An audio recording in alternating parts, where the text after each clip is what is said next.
তুমি আমার, সময় থেমে থাকে না, কিন্তু কিছু গান, কিছু কণ্ঠ আমাদের হৃদয়ে স্থায়ী হয়ে যায়।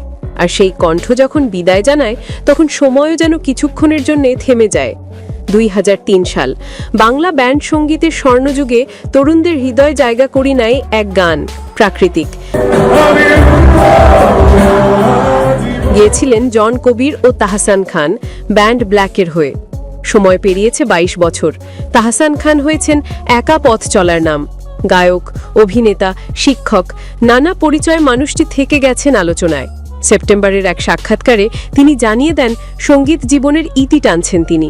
বলেছিলেন, 3টে গান বানানো আছে, কিন্তু আর রিলিজ করব না। হয়তো শুধু পোর্সেলিনা তাহসানস প্লেলিস্টের শেষ গানটাই প্রকাশ করব। অবশ্যই সূর্যে তোমায় মাতিয়ে করুণ হব।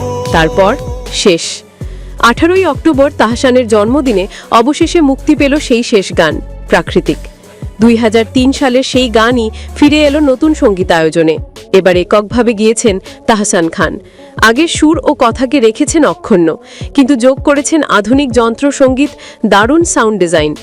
আমি ম্লান চোখে তাই চেয়ে দেখি, যেন পুরনো প্রেম নতুন রূপে ফিরে এসেছে। পোর্সেলিনা তাহসানস প্লেলিস্টের শেষ ট্র্যাক হিসেবেই প্রাকৃতিক ধরা হচ্ছে তাহসানের সঙ্গীত জীবনের শেষ অধ্যায়। শেষ কি আসলেই শেষ, নাকি এই গান হয়ে থাকবে এক অনন্ত আবেগের স্মারক? তাহসান খান শুধু একজন শিল্পী নন, একটি যুগের নাম, একটি ভালোবাসার অনুভব।